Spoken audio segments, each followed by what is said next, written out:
Class 11-এর যে জারণ বিজারণ বিক্রিয়ার অধ্যায়টি আমরা শুরু করেছিলাম, আজকে তার পরবর্তী পর্ব। এই পর্বে আমরা শিখব জারণ সংখ্যা কি এবং কিভাবে তা নির্ণয় করা যায়। আসলে জারণ সংখ্যা হচ্ছে কোনো একটি মৌলের তার যৌগের জারিত বা বিজারিত অবস্থাকে নির্দেশ করে। যেমন যদি তড়িৎযোজী যৌগ হয় NaCl, তাহলে এখানে কি আছে আমরা জানি যে এখানে Na+ এবং Cl- অবস্থায় আছে। তার মানে কি Na+ অর্থাৎ সোডিয়াম নিজের ইলেকট্রন ত্যাগ করেছে, তাই এটি প্লাস অবস্থায় চলে এসেছে, এবং Cl একটি ইলেকট্রন নিয়ে মাইনাস অবস্থায় এসেছে। তাহলে সোডিয়াম কি করেছে, নিজের ইলেকট্রন ত্যাগ করেছে, তাহলে এটি জারিত অবস্থায় আছে, এবং Cl একটি ইলেকট্রন নিয়েছে, তার মানে এটি কিন্তু বিজারিত অবস্থায় আছে। তাহলে সোডিয়ামের এই যৌগটার মধ্যে, এই তড়িৎযোজী যৌগের মধ্যে তার জারণ স্তর +1 এবং ক্লোরিনের এই যৌগটির মধ্যে জারণ স্তর -1। অপর একটি তড়িৎযোজী যৌগ যেমন ক্যালসিয়াম ক্লোরাইড, এখানে ক্যালসিয়াম +2 অবস্থায় আছে, অর্থাৎ ক্যালসিয়াম নিজের দুটি ইলেকট্রন ত্যাগ করেছে দিয়ে +2 অবস্থায় এসেছে, এবং Cl প্রতিটা Cl, দুটি Cl আছে, প্রতিটা Cl একটি করে ইলেকট্রন গ্রহণ করে মাইনাস অবস্থায় এসেছে। তার মানে এখানে আমরা বলতে পারি যে ক্যালসিয়ামের জারণ স্তর +2 এবং Cl এর জারণ স্তর -1।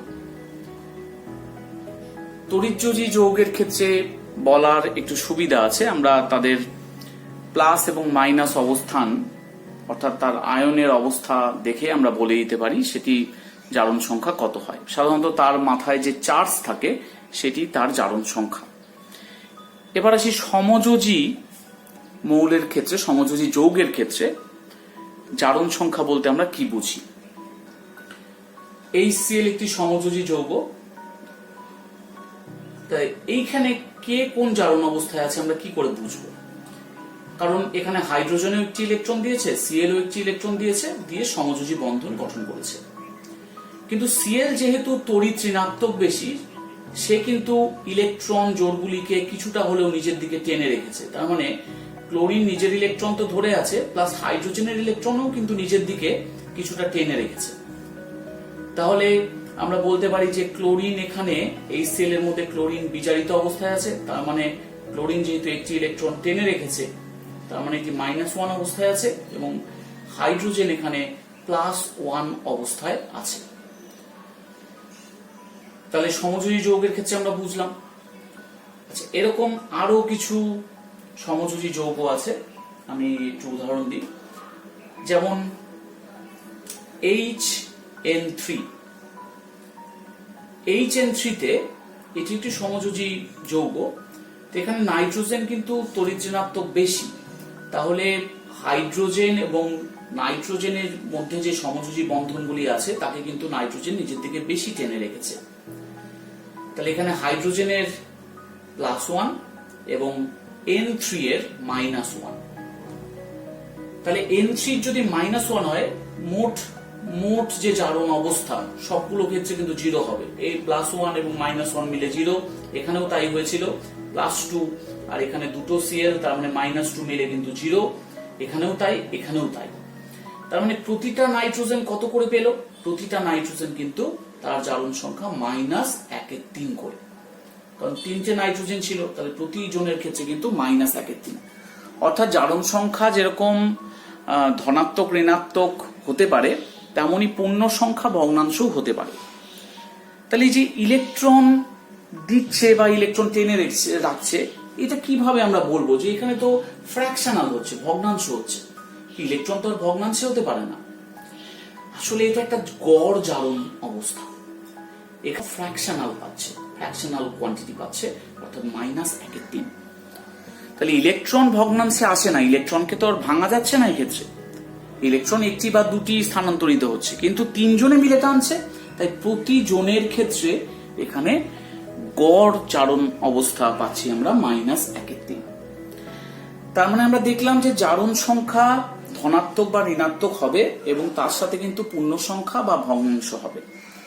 তো এবার যদি আমরা একটি সমযোজী মৌল চিন্তা করি, মৌলিক পদার্থ, যেমন H2, তো এখানে দুটো H পরস্পরের সাথে দুটি ইলেকট্রন দ্বারা আবদ্ধ। এই হাইড্রোজেনের একটি ইলেকট্রন, এই হাইড্রোজেনের একটি ইলেকট্রন, এবং এই ইলেকট্রন দুটি কিন্তু একদম মাঝখানে আছে, কারণ দুজনেরই একই পরমাণু, তাহলে তড়িৎ ঋণাত্মকতা একই, তাই প্রত্যেকে একই পরিমাণ টান শক্তি দিয়ে ইলেকট্রনগুলোকে টেনে রেখেছে। তাহলে ইলেকট্রন দ্বয় কিন্তু এখানে একদম মাঝামাঝি জায়গায় আছে। তাই এই মৌলগুলির ক্ষেত্রে আমরা দেখছি যে ইলেকট্রন কোনো দিকেই কম বা বেশি অগ্রসর হচ্ছে না, তাই এদের ক্ষেত্রে জারণ সংখ্যাকে শূন্য ধরা হয়। অর্থাৎ এখানে যে হাইড্রোজেন গুলো আছে H2 তে, তাতে প্রতিজনের জারণ সংখ্যা কিন্তু শূন্য। তেমনি Cl2 এর ক্ষেত্রে শূন্য, তেমনি O3 এর ক্ষেত্রে শূন্য, O2 এর ক্ষেত্রে শূন্য। অর্থাৎ মৌলিক পদার্থ হলে তাদের জারণ সংখ্যা শূন্য ধরবো, অর্থাৎ ইলেকট্রনকে কেউ কম কেউ বেশি টেনে রাখতে পারবে না, প্রত্যেকে সমানভাবে টানছে। তাহলে তড়িৎ ঋণাত্মকতার পার্থক্য যদি না থাকে তাহলে জারণ সংখ্যা কিন্তু আসবে না, সেক্ষেত্রে আমরা জারণ সংখ্যাকে শূন্য বলবো। ইলেকট্রন কোনো দিকেই বেশি অগ্রসর হচ্ছে না, প্রত্যেকের মধ্যে সমানভাবে ডিস্ট্রিবিউটেড হচ্ছে। জারণ সংখ্যা নির্ণয় করার কিছু পদ্ধতি আছে, কিছু নিয়ম আছে, সেই নিয়মগুলিকে আমাদেরকে খেয়াল রাখতে হবে। প্রথমে আসি 1 নম্বর নিয়ম, অক্সিজেন -2 ধরতে হবে।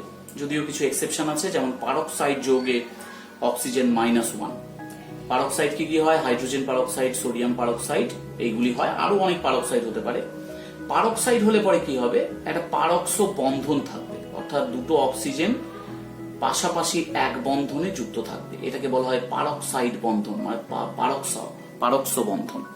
এরকম থাকলে পরে প্রতিটা অক্সিজেন -1 করে হবে, এটা খেয়াল রাখতে হবে। সুপার অক্সাইড যৌগে অক্সিজেন -1/2, এটা একটা super oxide, potassium super oxide বলে। এখানে দেখলে পরে বোঝা যাবে যে পটাশিয়াম সুপার অক্সাইডের ক্ষেত্রে পটাশিয়াম তো +1 হয়, কারণ একটি ইলেকট্রন ত্যাগ করতে পারে।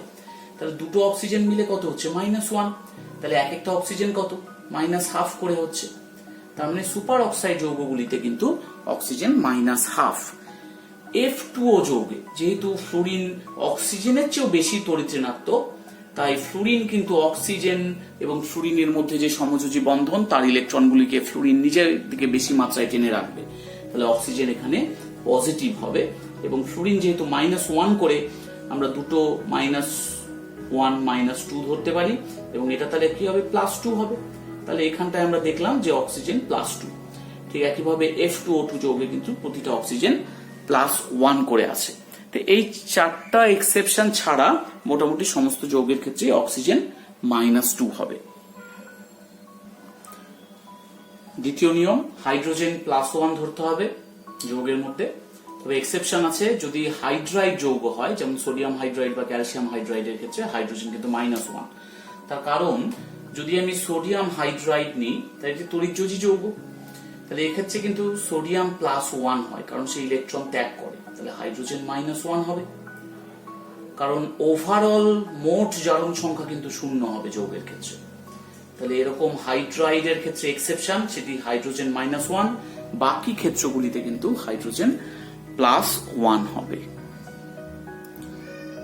তৃতীয় নিয়ম, যদি মৌল অবস্থায় থাকে, যেমন H2 বা Cl2 বা N2 বা O2, এরকম অবস্থায় যদি থাকে, মৌল অবস্থায় থাকলে, বা শুধু সোডিয়াম আছে বা শুধু জিঙ্ক আছে, সেগুলোর ক্ষেত্রে কিন্তু সবার জারণ সংখ্যা শূন্য ধরবো, কারণ এখানে ইলেকট্রনের কোনো আদান প্রদান হয়নি।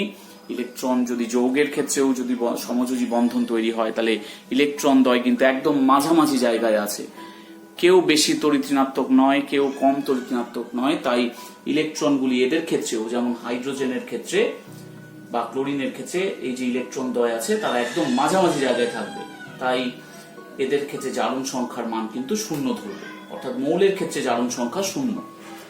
চতুর্থ নিয়ম, আয়নের ক্ষেত্রে, যেমন Cl- হিসাবে যদি থাকে বা SO4 2- আয়ন হিসাবে আছে, তাহলে তাদের ক্ষেত্রে কিন্তু জারণ সংখ্যা, তাদের চার্জ -1, এক্ষেত্রে -2। যদি নাইট্রেট হয় NO3-, তার মানে -1। যদি Cn হয় মাইনাস আছে, তার মানে -1। যদি NH4 প্লাস হয় তবে তার +1 আছে, তার মানে এরকম মূলকের ক্ষেত্রে যাদের চার্জ আছে তাদের ক্ষেত্রে কিন্তু জারণ সংখ্যাটা তাদের চার্জটাই হবে।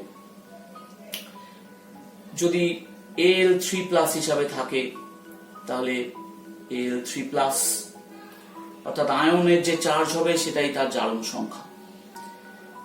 চতুর্থ নিয়ম হয়ে গেল। এবার আসি আমরা পঞ্চম নিয়মে। সাধারণত ক্ষার ধাতু বা ক্ষারীয় মৃত্তিকা ধাতুগুলির ক্ষেত্রে তারা কিন্তু একাধিক যোজ্যতা দেখাতে পারে না। যেমন সোডিয়াম, তার বাইরের কক্ষে একটি ইলেকট্রন আছে, তাহলে সে +1 জারণ স্তর শো করে, মানে ইলেকট্রনটিকে ত্যাগ করতে পারে, একটি ইলেকট্রন ত্যাগ করতে পারে, তাহলে তার জারণ সংখ্যা কি হবে? +1। পটাশিয়াম হলেও +1 হবে। আবার যদি ম্যাগনেসিয়াম হয়, তার বাইরের কক্ষে দুটি ইলেকট্রন আছে, যেটি সেটি ত্যাগ করতে পারে, তাহলে +2 হবে।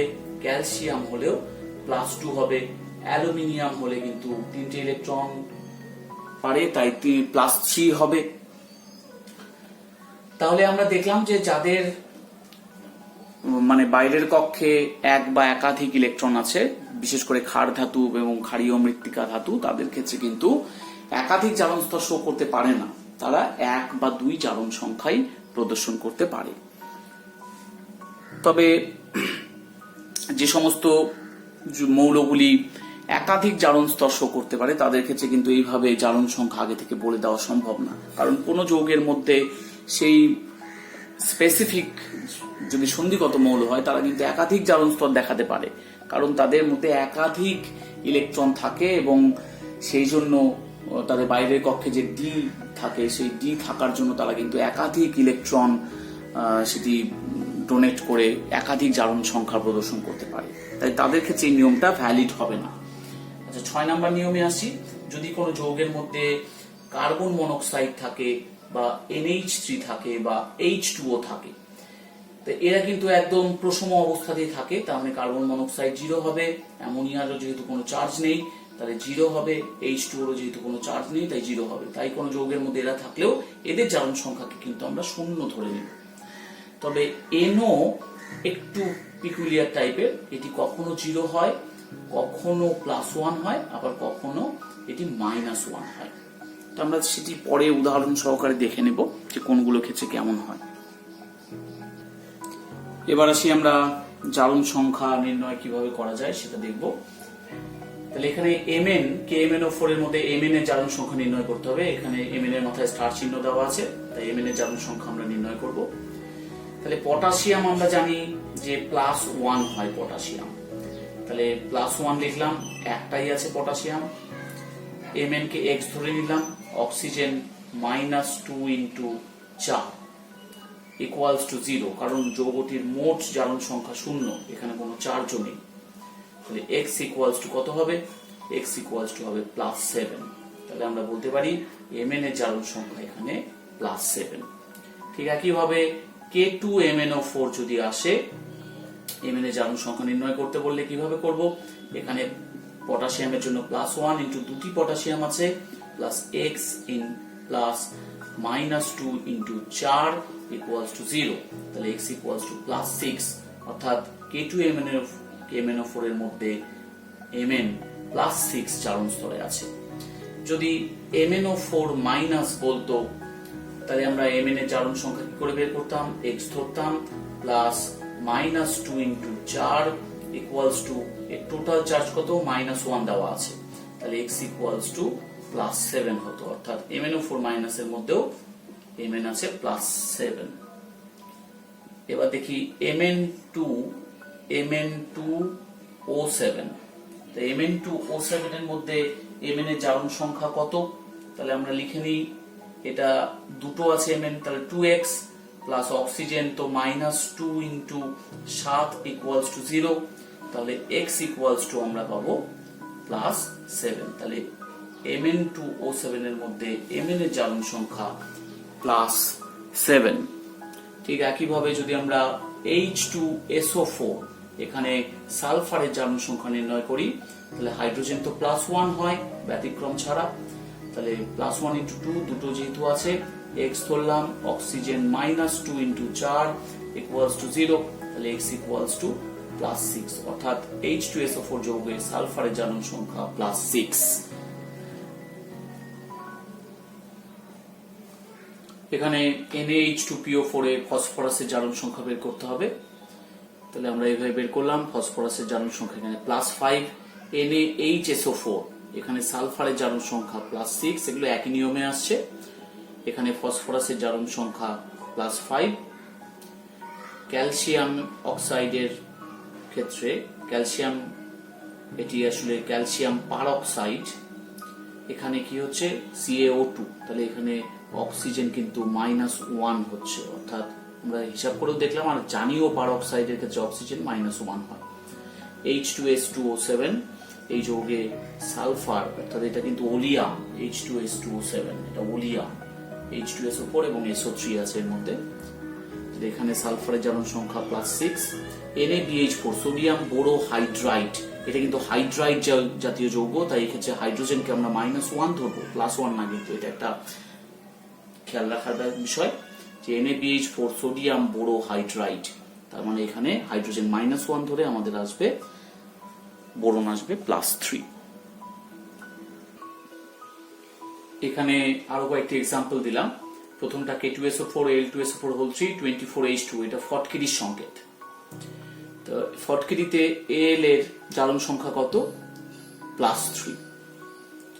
NO3- তাতে N এর জারণ সংখ্যা +5, CH4 এর ক্ষেত্রে কার্বনের জারণ সংখ্যা -4, CCl4 এর ক্ষেত্রে আবার কার্বনের জারণ সংখ্যা +4, C2H6 এর ক্ষেত্রে -3, CH3Cl এর ক্ষেত্রে -2, CH2Cl2 এটার ক্ষেত্রে কার্বনের জারণ সংখ্যা 0, এটা মিথিলিন ক্লোরাইড এর ক্ষেত্রে জারণ সংখ্যা, কার্বনের জারণ সংখ্যা 0, CHCl3 ক্লোরোফর্ম এর ক্ষেত্রে কার্বনের জারণ সংখ্যা +2। তাহলে আমরা দেখছি যে যৌগ ভেদে কিন্তু কার্বনের জারণ সংখ্যা চেঞ্জ হয়ে যাচ্ছে। আমরা আরো কয়েকটি জারণ সংখ্যা নির্ণয় দেখব। Mg2C3 এটা ম্যাগনেসিয়াম কার্বাইড, তাহলে এখানে কার্বন কত দাঁড়াচ্ছে? -4/3। এটা একটু অন্য রকমের, এটা খেয়াল রাখতে হবে যেহেতু কার্বাইড যৌগ। H2PtCl4 যৌগে Pt এখানে +4, CH3OH যৌগে কার্বন -2, FeS এখানে সালফার -2, কিন্তু FeS2 তে সালফার -1, কারণ Fe তো দুটি ক্ষেত্রেই +2, তাহলে এখানে সালফার প্রথম ক্ষেত্রে -2, দ্বিতীয় ক্ষেত্রে কিন্তু -1। HN3 এর নাম হাইড্রাজোয়িক অ্যাসিড, হাইড্রাজোয়িক অ্যাসিড HN3 এর ক্ষেত্রে নাইট্রোজেন -1/3, ডাইমিথাইল সালফোক্সাইড CH3(2SO), তো এইখানে কার্বনের জারণ সংখ্যাকে আমরা কত ধরবো, কারণ কার্বন তো এক এক ক্ষেত্রে এক এক রকম বেরোচ্ছিল। তো এখানে এটা একটু খেয়াল করার বিষয় যে মিথাইল অ্যালকোহলের ক্ষেত্রে CH3OH এর ক্ষেত্রে C কত বেরিয়েছিল? -2। এখানে কিন্তু সব সেম আছে, CH3 আছে, এখানেও CH3 আছে, তাহলে শুধু OH টাকে বাদ দিলে আমাদের SO আসবে। তাহলে CH3 তে যেহেতু C এর জারণ সংখ্যা -2 হয়েছিল, এখানেও আমরা -2 ধরেই কিন্তু হিসাবটা করব, সেক্ষেত্রে সালফার দাঁড়াবে 0। এবার আমরা পরবর্তী যৌগগুলোর ক্ষেত্রে দেখে নিই। এখানে K4Fe6, এক্ষেত্রে Fe জারণ সংখ্যা কত হবে? পটাশিয়াম +1 × 4, FeX ধরলাম, Cn তো -1 হয়, × 6 = 0, তাহলে X = হবে +2, তার মানে এখানে Fe হলো +2। তাহলে এটার নাম কি? যেহেতু Fe +2, এর নাম পটাশিয়াম ফেরোসায়ানাইড। পরেরটার ক্ষেত্রে কিন্তু K3Fe6 আছে, অর্থাৎ +1 × 3 + X -1 × 6 = 0, তাহলে X = +3 হবে। এই জন্য যেহেতু +3 আসলো, ফেরিক আসলো, তাই এটির নাম পটাশিয়াম ফেরিসায়ানাইড। পরের যৌগের ক্ষেত্রে আসি, Na2Fe5NO। তা NO থাকলে পরে কিন্তু 0 হতে পারে, +1 হতে পারে, -1 হতে পারে। +1 কখন হয়? সাধারণত যদি সায়ানাইড থাকে তাহলে +1 হতে পারে। -1 কখন হয়? যদি H2O থাকে বা NH3 থাকে, তাহলে সাধারণত -1 হতে পারে। মানে হবেই যে এরকম ব্যাপার নেই, কিন্তু হওয়ার একটা চান্স থাকে। তাহলে এখানে দেখি যে NO কি অবস্থায় থাকতে পারে।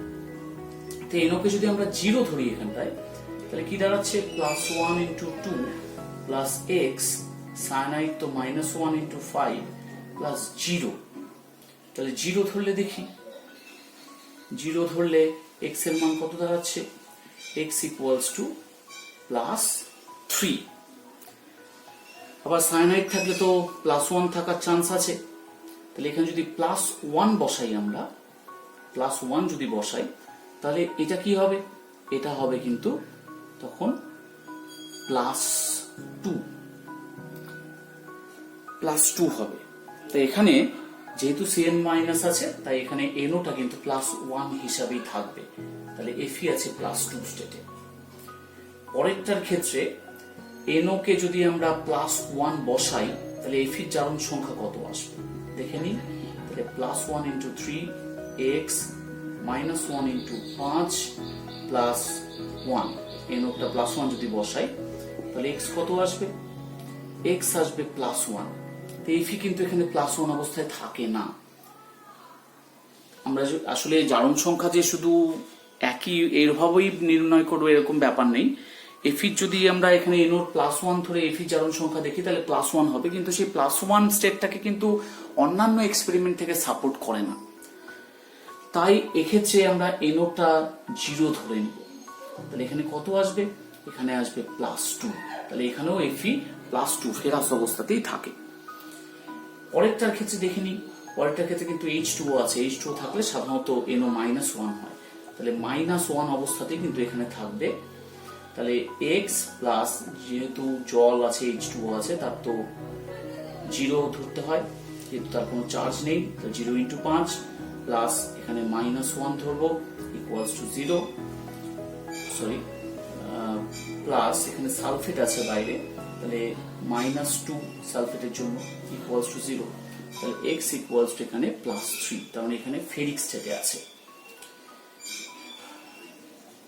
আচ্ছা, আমরা যে NOর গুলো দেখলাম, NO একটু পিকুইলিয়ার টাইপের বিহেভ করে, সেজন্য এই যে NOর খুব অল্পই যৌগ আমরা দেখলাম, এই যৌগগুলো তোমরা একটু খেয়াল রেখো, তাহলে সুবিধা হবে সেই জারণ সংখ্যা নির্ণয় করতে। কারণ এখানে +1 হলো, এখানে 0 হলো, এখানে -1 হলো, এই যৌগগুলো ধরে না মনে রাখলে কিন্তু চট করে বলা সম্ভব না পরীক্ষার খাতাতে।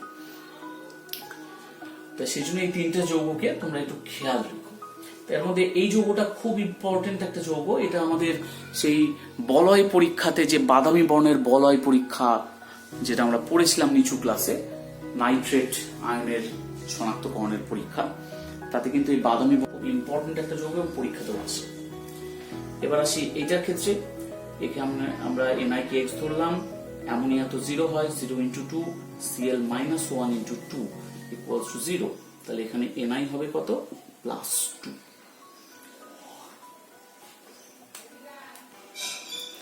পরবর্তী যৌগগুলো দেখি।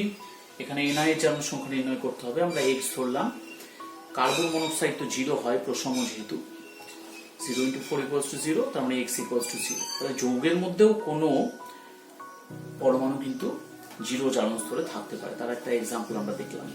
এই ক্ষেত্রেও ঠিক তাই হবে, x + 0 × 5 ইকুয়ালস টু 0, তাহলে x ইকুয়ালস টু 0, অর্থাৎ Fe জারণ সংখ্যা 0।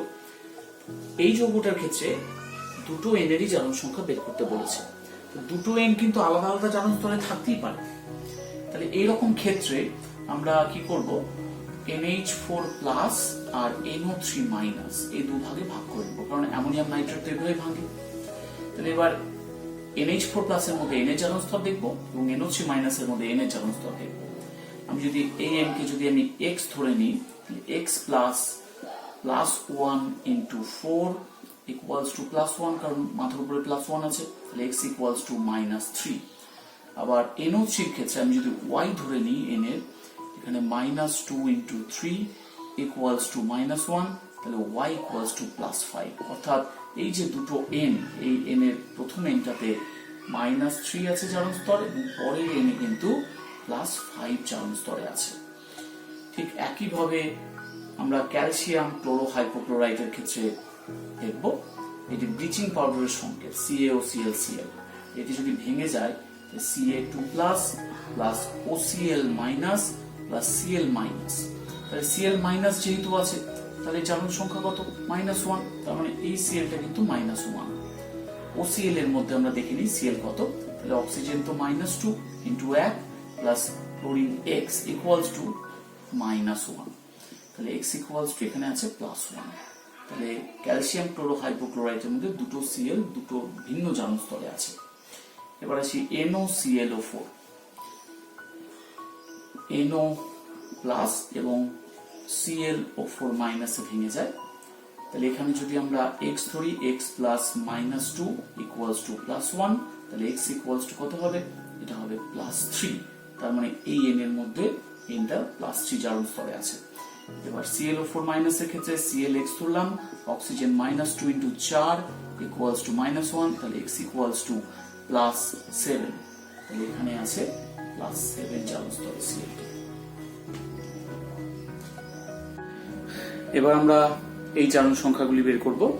এগুলো কিন্তু সব একটু এক্সেপশনাল কেস, অর্থাৎ নর্মাল যেভাবে হওয়া উচিত সেভাবে হবে না।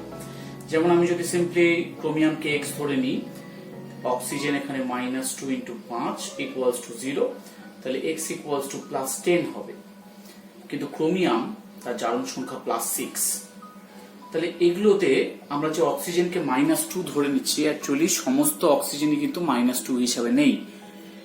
এর মধ্যে পারক্সাইড আছে এবং অক্সাইড আছে, সেই জন্য জারণ সংখ্যার হেরফের হবে অক্সিজেনের মধ্যে। তাহলে এগুলো ক্ষেত্রে কি করতে হবে? স্ট্রাকচার গুলোকে আমাদের একটু খেয়াল রাখতে হবে। স্ট্রাকচার গুলোকে আমরা খেয়াল রাখবো। এটা বাটারফ্লাই স্ট্রাকচার বলে, খানিকটা প্রজাপতির মতো দেখতে।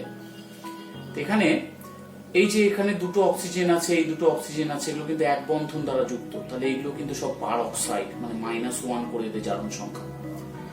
এবং এই অক্সিজেনটা, এটা ডাবল বন্ডেড অক্সিজেন, এটা কিন্তু -2। তাহলে আমরা এইভাবে লিখতে পারি, ক্রোমিয়ামের ক্ষেত্রে x ধরলাম, প্লাস 4টে অক্সিজেন আছে -1 into 4 plus -2 into 1 equals to 0, তাহলে x ইকুয়ালস টু +6। অর্থাৎ স্ট্রাকচার না জানলে আমরা বুঝতে পারবো না যে কোনটি পারক্সাইড কোনটি অক্সাইড। সেই জন্য তোমাদের স্ট্রাকচার খেয়াল রেখে ক্রোমিয়ামের জারণ সংখ্যা বলতে হবে। তবে পরীক্ষায় যে স্ট্রাকচার আঁকতে হবে এরকম ব্যাপার নেই। তুমি যদি মুখস্থ রেখে বলতে পারো যে +6 ক্রোমিয়ামের জারণ সংখ্যা, তাহলেও হবে। এবার আসি H2SO5, এটাকে বলা হয় Caro's acid. Caro's acid, CaRO'(S), Caro's acid. এটা স্ট্রাকচার কিন্তু আমাদের জানতে হবে, তাছাড়া আবার ভুল হয়ে যাবে। কেমন স্ট্রাকচার?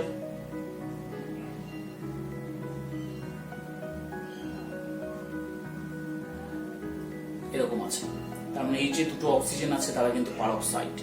তাহলে সালফারকে যদি আমি x ধরি, দুটো অক্সিজেন -1 ইন্টু 2 ধরি, আর তিনটে অক্সিজেন আছে এখানে -2 ইন্টু 3 প্লাস দুটো হাইড্রোজেন আছে +1 ইন্টু 2 ইকুয়ালস টু 0, তাহলে x ইকুয়ালস টু কত হবে? প্লাস এখানে 6। তাহলে H2SO5 এ সালফারের জারণ সংখ্যা +6, কারণ এই দুটো অক্সিজেন পারক্সাইড অক্সিজেন, তাই প্রতিটি জারণ সংখ্যা -1। এবার আসি সোডিয়াম থায়োসালফেট। এখানেও দুটো যে সালফার আছে তাদের দুজনের জারণ সংখ্যা কিন্তু আলাদা, সেটা আমরা দেখে নেব।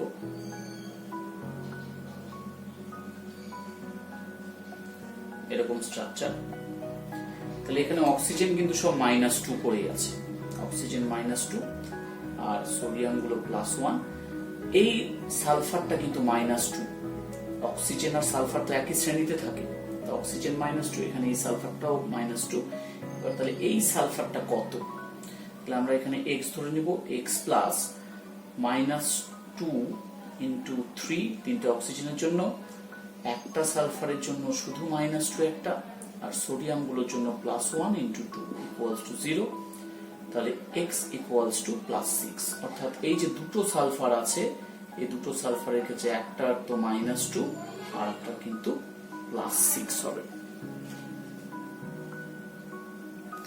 এবার আসি H2S4O6, এখানে যে চারটে সালফার আছে তাদের প্রত্যেকের জারণ সংখ্যা একই নয়, আলাদা আলাদা। তাহলে আমাদের স্ট্রাকচারটা দেখে নিতে হবে।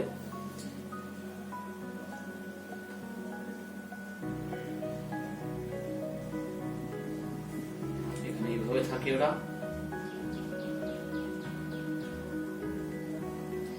তাহলে এই যে মাঝখানের যে দুটি সালফার আছে তাদের প্রত্যেকের কিন্তু জারণ সংখ্যা 0 0,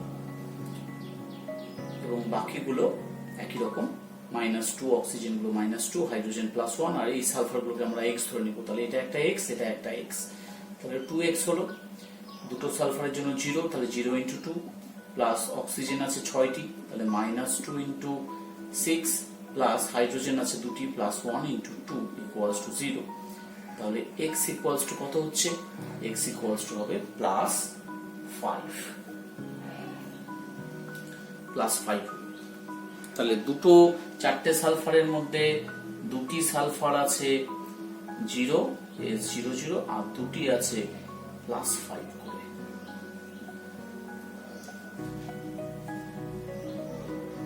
এবার আসি মার্শালস অ্যাসিড H2S2O8। এখানে স্ট্রাকচারটা দেখে নিব।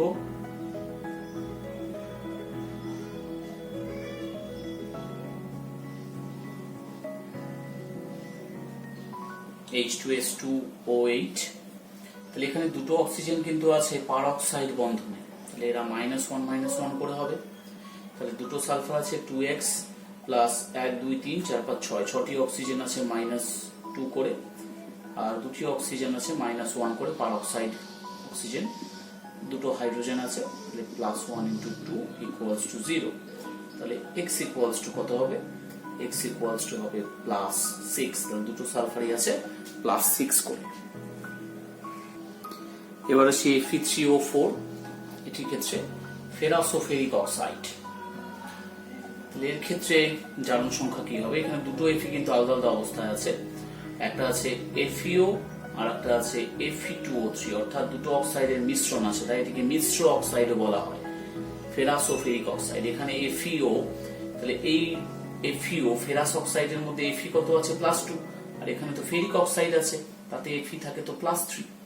তাহলে যেহেতু ফেরাস এবং ফেরিকের মিশ্রণ জন্যই এই যৌগটাকে বলা হয় ফেরাসোফেরিক অক্সাইড। তাহলে এখানে দুটি Fe দুটি অবস্থায় আছে, একটা Fe আছে +2 স্টেটে, আর দুটো Fe আছে +3 স্টেটে। এবার আসি Ki3। Ki3 তে আমরা জানি যে পটাশিয়াম তো +1 হয়, তাহলে +1 হয়, তাহলে I3 কি হবে? I3 তাহলে হবে -1। তাহলে এখানে তিনটে আয়োডিনের ক্ষেত্রে -1 হলে একটা আয়োডিন কত হবে? -1/3 হবে। অর্থাৎ আমরা এইভাবে বলতে পারি যে পটাশিয়াম হচ্ছে 1 +1 + 3x = 0, তাহলে x = -1/3। তবে এইভাবে যে জারণ সংখ্যা আমরা বের করলাম আয়োডিনের, এটা কিন্তু গড় জারণ সংখ্যা। অর্থাৎ এখানে যে I3 আছে, সেই I3 কিন্তু অ্যাকচুয়ালি I2 + I- মিলে হয়েছে, I2 আর I- একসাথে থেকে হয়েছে। এখানে I2 অর্থাৎ এটি আছে 0 জারণ স্তরে, এটি আছে -1 জারণ স্তরে। তাহলে এখানে দু ধরনের আয়োডিন আছে, একটা I2 একটা I-।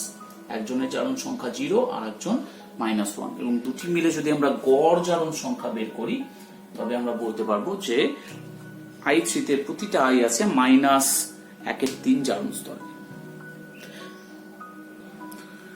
তাহলে আমরা অনেক কয়টি যৌগের ক্ষেত্রেই মৌলগুলির জারণ সংখ্যা বের করলাম। তোমরা এগুলো দেখে দেখে প্র্যাকটিস করো, এবং কিছু ক্ষেত্রে তো আমাদেরকে মনে রাখতেই হবে জারণ সংখ্যাগুলি। তাই কিছু যৌগের ক্ষেত্রে, যাদের ক্ষেত্রে একটু ব্যতিক্রম ধর্মী আচরণ লক্ষ্য করা যাচ্ছে, তাদেরটা মনে রাখার চেষ্টা করো। এই জারণ সংখ্যা নির্ণয় করতে পারলে কিন্তু আমরা এর পরের যে পর্ব আসবে, সেই পর্বে আমরা দেখব যে জারণ সংখ্যা পদ্ধতিতে কিভাবে আমরা কোনো বিক্রিয়াকে, বিশেষ করে জারণ বিজারণ বিক্রিয়াকে ব্যালেন্স করতে পারি। তাহলে আজকে এইটুকুই। Thank you.